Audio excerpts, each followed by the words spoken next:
I said yes to his proposal, but something felt off almost immediately. He wouldn't let go of his phone. "You're overthinking," he said. Then a message lit up the screen. "Can't stop thinking about last night." That's when I realized. I said yes in the kitchen like it was nothing. Like it was just another ordinary night in Madison, the kind where you don't even bother turning on the big lights because the soft yellow from the stove is enough. I was barefoot, standing on the cold tile, stirring pasta and half paying attention to a video on my phone when Matt walked in. He looked tired, but that wasn't unusual. He worked long hours as a manager, always dealing with other people's problems. His shirt was slightly wrinkled, sleeves rolled up, tie loosened. He dropped his keys on the counter and just stood there for a second. I didn't even turn around at first. I just asked, "You want red sauce or Alfredo?" He didn't answer. That's what made me look. When I turned, he was already reaching into his jacket pocket. There was this weird hesitation in the way he moved, like he had practiced it in his head but wasn't sure if it would come out right in real life. Then he pulled out a small box and got down on one knee. Right there. Between the fridge and the counter. I remember laughing. Not because it was funny, but because it felt so us. No setup, no speech, no big moment. Just something simple and a little awkward. "Sarah," he said, and his voice was steady but quieter than usual, "will you marry me?" I didn't think. I didn't analyze anything. I didn't ask questions. I just said yes. I said yes like it was the easiest decision I'd ever made. He smiled in that relieved way, like he'd been holding his breath all day. He slipped the ring onto my finger, and for a second, everything felt locked in place. Safe. Certain. We hugged in the middle of the kitchen while the pasta kept boiling over behind me, and I remember thinking this was exactly how it was supposed to happen. Nothing dramatic. Just real. That night we ordered takeout because I ruined dinner, sat on the couch, and called our families one by one. My mom cried immediately. She kept saying, I knew it, like she had been waiting for this moment more than I had. His sister, Anna, practically screamed through the phone, already talking about dresses and venues and things I hadn't even considered yet. It felt good. It felt solid. For the next few weeks, everything moved fast, but in a way that felt exciting instead of overwhelming. I started saving photos of dresses on my phone. Not seriously, just scrolling through them at night, imagining what I might look like. I made a list of venues even though we hadn't set a date yet. I told Amy, my best friend, everything. She kept joking that I had become one of those people, and, honestly, she wasn't wrong. I caught myself staring at the ring more than I wanted to admit. Sometimes I'd turn my hand slightly just to watch how the light hit it. It felt like proof of something permanent. Like I had finally reached that point people always talk about. But looking back now, I think the shift started earlier than I realized. It wasn't anything obvious. That's what made it so easy to ignore. Matt started going to the gym more often. At first, it seemed normal. He said he wanted to get back in shape, that he'd been feeling sluggish lately. I even supported it. I told him it was a good idea, that I might join him eventually. But he didn't ask me to come. He'd go alone, always after work, always around the same time. And he started staying longer than he used to. Again, nothing huge. Just enough to notice if you were paying attention. Then there was his phone. Matt had never been secretive with it before. He'd leave it on the table, on the couch, anywhere. Sometimes I'd even use it if mine was dead, and he never cared. But suddenly, it was always with him. If he got up to grab water, it went with him. If he went to the bathroom, it went with him. Even when he stepped out to take the trash, it was in his hand. At first, I told myself I was imagining things. We were engaged. Why would he start acting weird now? That thought became my default explanation for everything. If he seemed distracted, I told myself he was just stressed from work. If he took longer at the gym, I told myself he was being consistent. If he checked his phone more often, I told myself it didn't mean anything. Because the alternative didn't make sense. One night, we were on the couch, half watching something neither of us was really paying attention to. I was leaning against him, scrolling through venue ideas again, showing him pictures every few minutes. "What about this one?" I asked, turning my phone toward him. He glanced at it quickly. "Yeah, that's nice. You didn't even look." "I did," he said, but his attention was already somewhere else. His phone buzzed on the coffee table. He didn't pick it up right away, which was unusual. Normally, he'd grab it instantly. Instead, he stood up and said, "I'm gonna grab some water." He walked into the kitchen, leaving the phone behind. I didn't reach for it immediately. I remember just staring at it for a second, like I was waiting for something to happen. Like maybe it would stop being suspicious if I gave it a few more seconds. But then it buzzed again. And I looked. I didn't unlock it. I didn't go through anything. I just saw the notification on the screen. No name, just a number. And one line of text. "Can't stop thinking about last night." Everything inside me went quiet. It wasn't dramatic. It wasn't loud. It was just this sudden, heavy silence that filled my chest. I stared at the screen longer than I probably should have, like my brain was trying to rewrite what I had just read into something harmless. Like maybe there was a version of that message that didn't mean what it obviously meant. But there wasn't. I heard his footsteps coming back from the kitchen, and suddenly I felt like I was doing something wrong just by looking at his phone. He walked in, took one look at me, and immediately stopped. "You okay?" he asked. I didn't answer. I just picked up his phone and held it out to him, the screen still lit up. I didn't say anything. I didn't need to. He looked at it. And then he froze. Not confused. Not surprised. Just still. And in that moment, before he even said a single word, I knew everything had already changed. I didn't raise my voice right away. I didn't throw the phone or start yelling or do any of the things I thought I would do if I ever found myself in that situation. I just kept holding it out to him. "Who is that?" I asked. My voice sounded steady, which didn't match how my chest felt. My heart was beating so fast it almost made me dizzy, but somehow my words came out calm. Matt didn't take the phone from me immediately. He just stood there for a second, looking at the screen like it might change if he waited long enough. Then he finally grabbed it and locked it without replying. "It's not what you think," he said. I actually laughed. Not because it was funny. Because it was so predictable it almost felt scripted. "Then explain it," I said. He rubbed his face like he was already tired of the conversation. It didn't mean anything," he said. "It was a mistake." That word hit wrong. A mistake. Like it happened once. Like it was accidental. Like it didn't involve choices. "How long?" I asked. He hesitated. That was enough to make my stomach drop again. "A few weeks," he said finally. "A few weeks." I repeated it in my head like maybe I misheard him. A few weeks meant this wasn't new. It wasn't some random, one-time thing. It had been happening consistently. And a few weeks ago, that was right around the time he proposed. I looked at him and asked the question I didn't actually want the answer to. "Did you sleep with her before or after you asked me to marry you?" He didn't answer. He just looked away for half a second, and that was it. That was my answer. I felt something shift inside me. Not explode. Not break loudly. Just shift. Like something settled into place that I couldn't undo. "Say it," I told him. "Sarah. Say it." He let out a breath. Before. The word sat there between us. Before. So he had already been with her. Already made that decision. Already crossed that line. And then he came home, stood in that same kitchen, and asked me to marry him like none of it existed. I started pacing without realizing it. "Who is she?" I asked. "Does she know about me?" "It's not like that." "Does she know about me?" He hesitated again. "I don't think so." I stopped walking. "You don't think so?" "I didn't tell her everything," he said quickly. "It wasn't serious." I stared at him. "You didn't tell her everything," I repeated. "So what, you just left out the part where you're engaged?" His jaw tightened. "I wasn't engaged yet when it started." "That's not the point." "It is," he said, a little sharper now. "It wasn't planned. It just happened." I felt that laugh come up again, but this time it came out harsher. "You keep saying that," I said. "Like you tripped and fell into another relationship." "It wasn't a relationship," he snapped. "It didn't mean anything." "Then why are you still talking to her?" He didn't answer. I pointed at the phone still in his hand. "She just texted you." "Can't stop thinking about last night." "That doesn't sound like something that's over." He looked down at the phone again, like he was seeing the message for the first time. "I'll end it," he said. "Right now. I'll block her. I'll do whatever you want." That should have made me feel better. It didn't. Because the problem wasn't whether he could end it now. It was that he didn't end it before asking me to marry him. "Why did you propose?" I asked. That question seemed to catch him off guard more than anything else. "Because I love you," he said immediately. I shook my head. "No," I said. "That's not enough. You don't get to say that like it explains everything." "It does explain it," he insisted. "You're the one I want. That's why I asked you. That's why we're here." I looked around the apartment for a second, like I needed to ground myself in something real. "This," I said slowly, "isn't what I thought it was." "It still can be," he said. "We can fix this." I looked back at him. "How?" I asked. "How do you fix something like this?" He didn't have a real answer. He just kept repeating the same things. It didn't mean anything. I was confused. "I didn't want to lose you." That last one made me stop again. "You didn't want to lose me," I repeated. "So you cheated on me while planning to marry me?" His expression tightened. "That's not how I see it." "How do you see it then?" He hesitated, like he was trying to find a version of the truth that sounded better. "I messed up," he said finally. "But it doesn't change how I feel about you." I stared at him, trying to understand how those two things could exist at the same time in his head.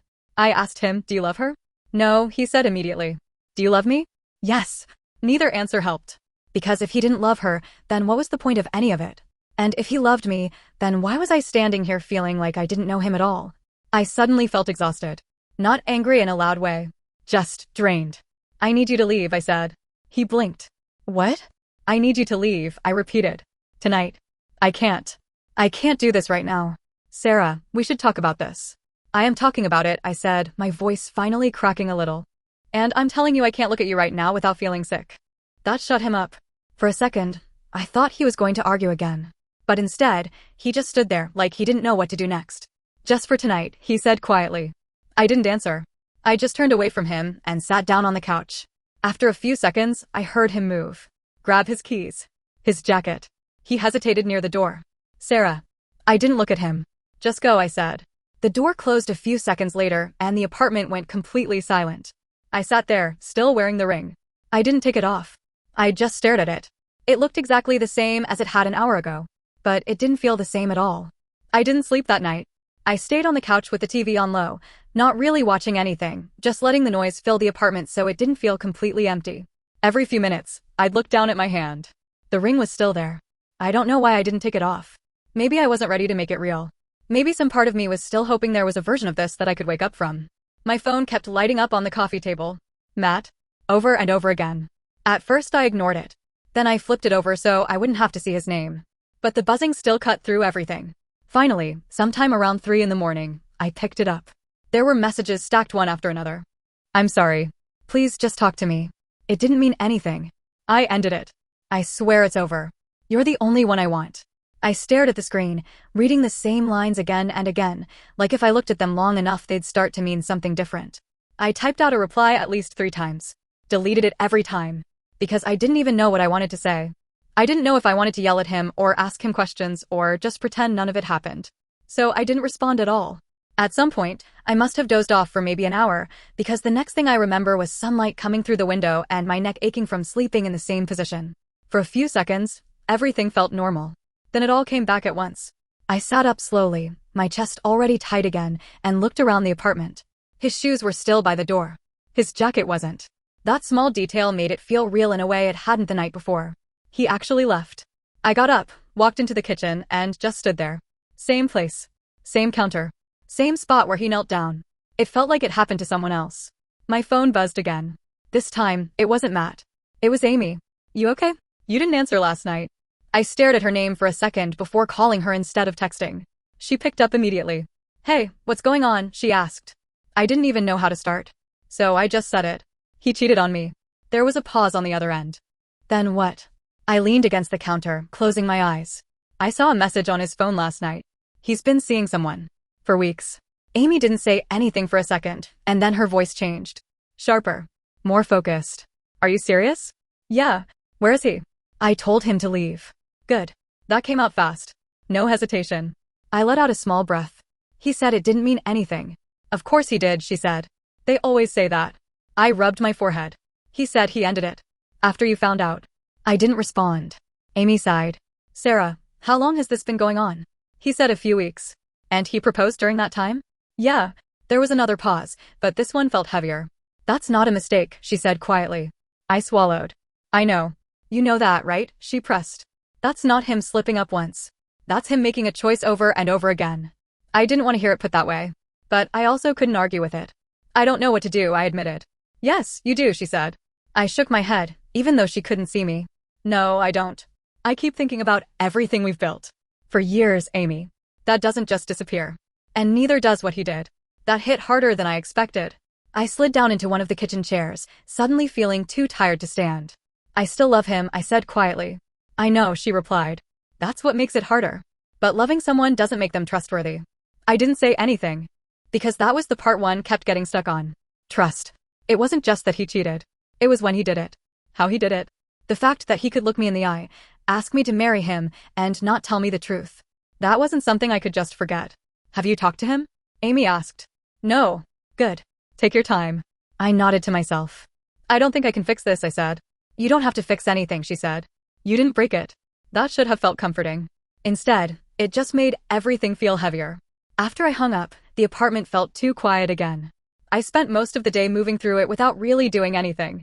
Picking things up, putting them back down. Sitting, standing, walking in circles. Every room had something that reminded me of him. His coffee mug. His shoes. The jacket he always left on the chair. I noticed things I hadn't before. Like how much of this space was built around both of us. and how empty it felt with just me in it. By the afternoon, my phone buzzed again. Matt? I stared at his name for a long time before answering. Hello, I said. He let out a breath like he'd been holding it all day. Thank you for picking up. I didn't respond. I meant what I said, he continued. It's over. I told her it's done. I blocked her. Okay, I said. The words sounded flat even to me. I want to fix this, he said. I know I messed up, but we can work through it. I closed my eyes. How? I asked. There was a pause. We talk. We figure it out. I'll do whatever you need. I leaned back in the chair, staring at the ceiling. If I didn't see that message, I said slowly, would you have told me? Silence. Not even breathing. Just silence. And that silence felt louder than anything he could have said. Sarah, he started. I didn't let him finish. That's all I needed to know, I said. It's not that simple. It is, I cut in. Because you didn't stop. You didn't tell me. You just kept going. I was going to end it, he said quickly. When? I asked. After the wedding? He didn't answer. I swallowed hard, my throat suddenly tight. I can't do this right now, I said. I need space. How much space? He asked. I don't know. That's not an answer. It's the only one I have. There was another long pause. I'll wait, he said finally. I'm not giving up on us. I didn't respond. I just ended the call. And for the first time since the night before, I looked down at my hand and slowly, carefully, slid the ring off. I didn't throw it. I didn't hide it. I just placed it on the table in front of me and sat there staring at it, like I was finally seeing it for what it really was. I didn't block him right away. I thought I would. That felt like the obvious thing to do. Clean break. No confusion. No late-night texts pulling me back into conversations I wasn't ready to have. But I didn't. I muted his notifications instead, which meant his messages still came through. I just chose when to look at them. And for the next few days, I looked more than I should have. They kept coming. I miss you. I'm sorry. I'll do anything. Please don't throw this away. You're my future. I read every single one. I just never replied. I went to work like everything was normal. Sat at my desk, opened my laptop, answered emails, nodded through meetings. My job as a designer didn't require me to talk much, which helped. I could stay quiet and no one questioned it. But my focus was gone. I'd stare at the same screen for minutes without actually reading anything, my mind looping back to the same questions. How long had he really been lying? What else didn't I know? And the one that kept coming back no matter how hard I tried to ignore it. Would I have married him if I never found out? That thought made my stomach twist every time. Because the answer was yes. A few days later, I met Amy for coffee. She didn't hug me when she saw me. She just looked at me carefully, like she was checking how bad the damage was. You look tired, she said. I didn't sleep much, I admitted. We sat down, and for a minute, neither of us said anything. Then she asked, have you talked to him again? Only once, I said. He keeps texting. And? I'm not responding. She nodded like that was the correct answer. Good. I wrapped my hands around my cup, even though I wasn't really drinking it. He says he ended it, I said. Blocked her. Everything. Amy raised an eyebrow. After you caught him. Yeah, that doesn't count. I let out a small breath. I know. She leaned forward slightly. Sarah, listen to me. The cheating is bad. But the part you need to pay attention to is the timing. I know the timing, I said quietly. No, I mean really think about it, she continued. He was seeing her while planning to propose to you. That's not confusion. That's control. I frowned. Control? He made sure he had both, she said. You for stability. Her for whatever else he wanted. And he thought he could keep both without you ever finding out. I stared down at my coffee. I hadn't said it like that in my head before. But once she said it, I couldn't unsee it. He told me it didn't mean anything, I said. Amy shrugged. Of course it didn't mean anything to him. That's the problem. I didn't have a response to that. Because it hit too close to something I didn't want to fully admit. A few days after that, I finally agreed to meet him. Not at the apartment. I couldn't go back there and sit across from him like nothing had changed. So we met at a small coffee shop in Madison. Neutral ground. Public enough that neither of us would make a scene. I got there early and picked a table near the window. I kept checking the door without meaning to, my chest tightening every time it opened. When he finally walked in, I almost didn't recognize him. He looked worse than I expected. Tired. Pale. Like he hadn't been sleeping at all. For a second, I felt something I didn't want to feel. Concern. He saw me and walked over quickly, sitting down across from me like he was afraid I might leave if he took too long. Hey, he said. Hi. That was it. No hug. No touch. Nothing. Just two people sitting across from each other like strangers. I'm really glad you agreed to meet, he said. I nodded once. I didn't want to do this over the phone. Yeah, he said. Yeah, I get that. There was a pause. Then he started talking. I've been thinking about everything, he said. About what I did, about us. I know I messed up. I know I hurt you. But I meant what I said. It didn't mean anything. You're the one I want. That's why I proposed. I listened without interrupting. Not because I agreed. Because I wanted to hear exactly how he was going to explain it. I was stressed, he continued. Work's been a lot and I don't know. I made a bad decision. But it's over now. Completely. I tilted my head slightly. When did you end it? I asked. The night you found out, he said immediately. Not before. He hesitated. No. I nodded slowly. So the only reason it ended is because I caught you. That's exactly what it is, I said, cutting him off. He leaned forward, lowering his voice. Sarah, I was going to end it. When? He didn't answer. I held his gaze. When? I repeated. I don't know, he admitted. Soon. I let out a small breath. That's not an answer. I'm telling you the truth, he said, frustration creeping into his voice.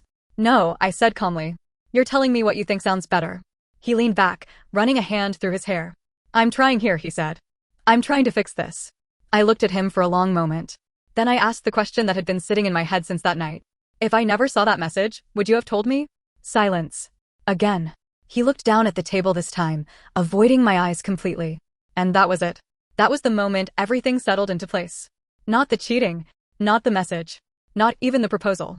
It was that silence. Because it meant I wasn't part of the truth.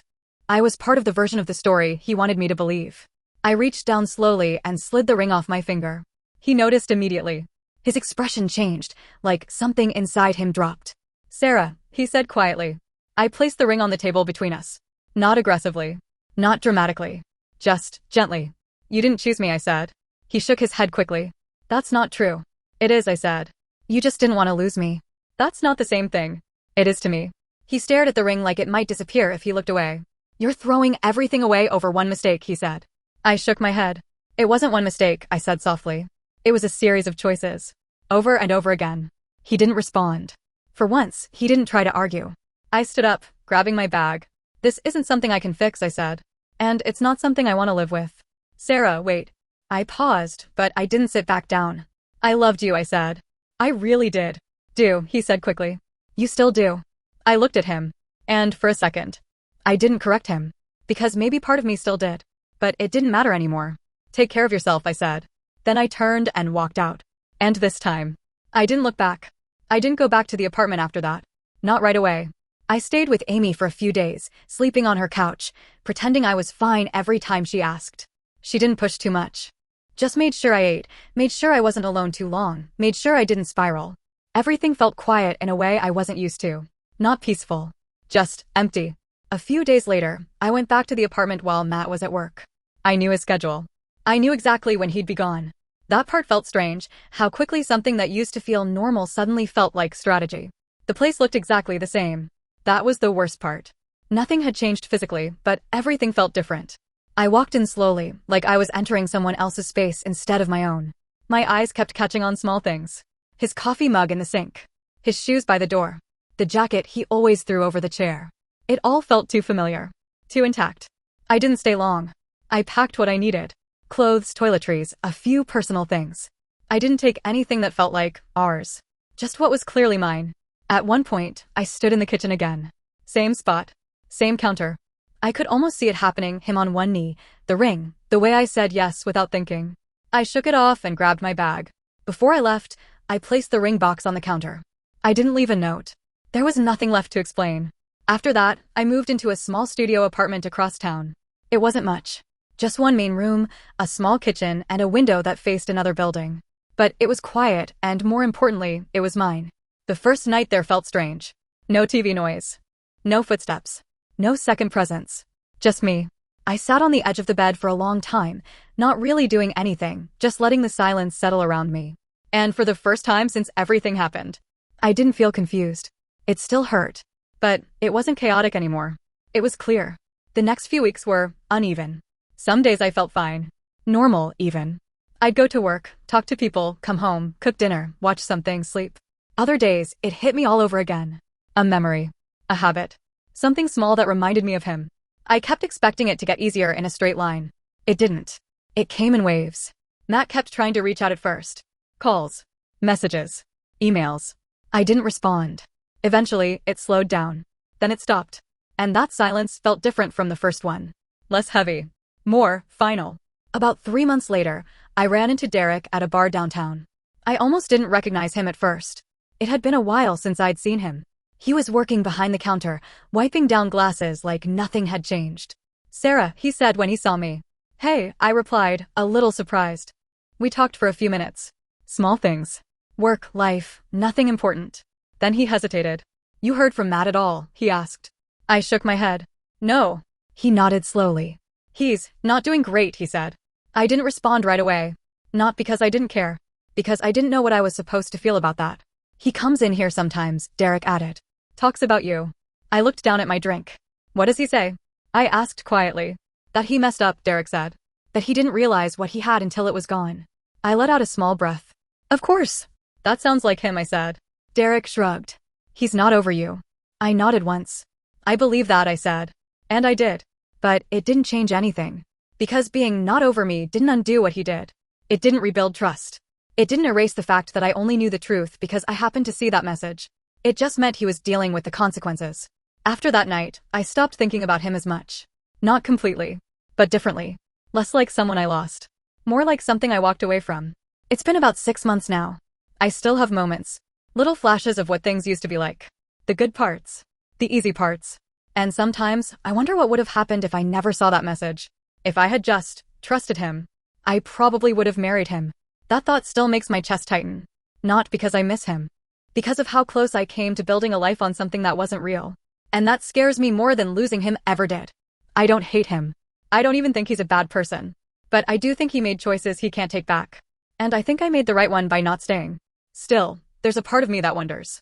If someone chooses you in the end, but lies to you along the way, does that still count as choosing you? 6 months turned into something quieter. Not better in a dramatic way. Just steadier. I stopped checking my phone out of habit. Stopped wondering if he'd show up somewhere I didn't expect. Stopped replaying that night in the kitchen over and over like I could find a version of it that made more sense. Life didn't suddenly become exciting. It just became mine again. I built routines that didn't include him. Morning coffee by the window in my studio. Walking to work instead of waiting for him to drive me. Grocery shopping for one without thinking about what he liked. Small things. But they mattered more than I thought they would. Amy still checked in on me constantly. Sometimes too much, but I knew it came from a good place. One night, we were sitting on her couch, half watching something, and she asked me, "Do you miss him?" I didn't answer right away. I thought about it. "I miss what I thought it was," I said. She nodded like she understood exactly what I meant. Because that's really what it came down to. I didn't miss the version of him who could lie to me and still ask me to marry him. I missed the version of us that felt real before I knew better. And those two things weren't the same anymore. A couple weeks after that, I got a message from a number I didn't recognize. I almost ignored it. But something made me open it. It was him. "I know you don't want to hear from me," it said. I just needed to say I'm sorry again. "I think about you every day." I stared at the message for a long time. Then I locked my phone and set it down. I didn't reply. Not because I didn't feel anything. But because I finally understood something I didn't get before. Closure doesn't come from them. It comes from deciding you don't need anything else from them. That message didn't change anything. It didn't fix anything. It just confirmed what I already knew. Later that week, I found the ring. I had put it in a drawer when I moved in and hadn't touched it since. I sat on the edge of my bed, holding it in my hand, turning it slightly under the light. It looked exactly the same as it did that night. Perfect. Clean. Like it meant something permanent. But now I knew better. I didn't feel anger looking at it. I didn't feel sadness the way I used to. Just distance. Like it belonged to a version of my life that I had already stepped out of. The next day, I sold it. Not for closure. Not for revenge. Just because I didn't need it anymore. And I didn't want to keep something that was tied to a promise that was never real to begin with. That night, I walked back into my apartment, set my keys down, and stood there for a second. Same quiet space. Same soft lighting. But it felt different now. Not empty. Just calm. And for the first time in a long time, I felt okay. Not completely healed. Not completely over everything. But okay enough to stop looking backward. Still, sometimes, the question comes back. Not as heavy as before, but it's still there. If someone says they love you, if they choose you in the end, but they lie to you while they're doing it, does that still count as love? Or was I just the safer choice, and I finally saw it before it was too late?